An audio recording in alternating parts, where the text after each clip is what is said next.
रूस से जारी युद्ध के बीच यूक्रेन के राष्ट्रपति वोलोदिमीर जेलेंस्की ने एक सनसनीखेज दावा किया है। यूक्रेनी राष्ट्रपति ने कहा है कि रूस के लिए लड़ते हुए 3000 से ज्यादा उत्तर कोरियाई सैनिक मारे गए हैं। इसके साथ ही उन्होंने आशंका जताई कि उत्तर कोरिया रूस की मदद के लिए जल्द ही और सैनिकों और हथियारों को मॉस्को भेज सकता है। बता दें कि इससे पहले अक्टूबर महीने में उत्तर अटलांटिक संधि संगठन यानी नाटो ने दावा किया था कि उत्तर कोरिया ने रूस में अपने 10,000 सैनिक भेजे हैं और वो कह रहा है कि उसने ट्रेनिंग के लिए सैनिकों को मॉस्को भेजा है।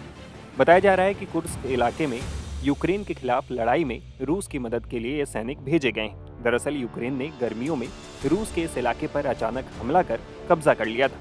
इसके बाद से ही रूस इस इलाके को यूक्रेन के कब्जे से छुड़ाने की लगातार कोशिश कर रहा है।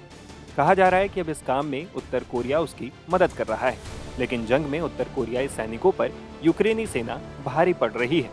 इस हफ्ते की शुरुआत में दक्षिण कोरिया, अमेरिका और यूक्रेन ने कहा कि उत्तर कोरियाई सैनिक अब बड़ी संख्या में जंग में शामिल हो गए हैं और उनमें से कई हताहत भी हुए हैं।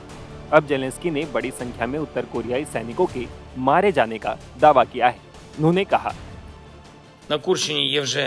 कुर्स्क इलाके में अब तक 3000 से ज्यादा कोरियाई सैनिक या तो मारे जा चुके हैं या फिर घायल हैं। रूस सीधे तौर पर उन्हें मरने के लिए आगे कर रहा है। पुतिन के लिए कोरियाई लोगों को क्यों लड़ना चाहिए? इस सवाल का जवाब किसी नॉर्मल इंसान के पास नहीं होगा। दुर्भाग्यवश रूस और उत्तर कोरिया के बीच चल रहे इस आपराधिक सहयोग को रोकने के लिए कोई कुछ नहीं कर रहा है। जेलेंस्की ने रूस और उत्तर कोरिया के बीच बढ़ती सैन्य सहयोग को लेकर भी गंभीर चिंता व्यक्त की। उन्होंने बताया कि दोनों देशों के बीच आधुनिक युद्ध तकनीक और सैन्य अनुभव का आदान प्रदान हो सकता है। उन्होंने चेतावनी दी कि उत्तर कोरिया और रूस के बीच इस सहयोग से अतिरिक्त सैनिकों और सैन्य उपकरणों की आपूर्ति हो सकती है। इसके परिणाम स्वरूप यूक्रेन को सख्त प्रतिक्रिया देने की आवश्यकता होगी। जेलेंस्की ने यह भी कहा कि रूस और उत्तर कोरिया की बढ़ती साझेदारी से न केवल यूक्रेनी सीमा बल्कि पूरी कोरियाई प्रायद्वीप और आसपास के क्षेत्रों में अस्थिरता का खतरा उत्पन्न हो सकता है। वहीं दक्षिण कोरिया की सेना ने भी कहा कि इसके स्पष्ट संकेत हैं कि उत्तर कोरिया सुसाइड ड्रोन सहित अत्याधुनिक हथियारों और सैनिकों को रूस भेजने की तैयारी कर रहा है।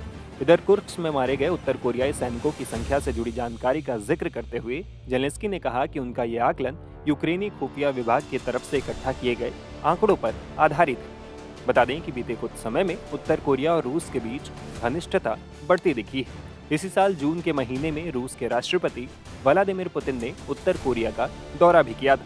वो 24 साल बाद उत्तर कोरिया गए थे, जहां प्योंगयांग एयरपोर्ट पर उत्तर कोरियाई नेता किम जोंग उनके स्वागत के लिए पहुंचे थे। इससे पहले पुतिन और किम जोंग की मुलाकात पिछले साल सितंबर में भी हुई थी। तब किम जोंग रूस के व्लादिवोस्तोक शहर पहुंचे थे।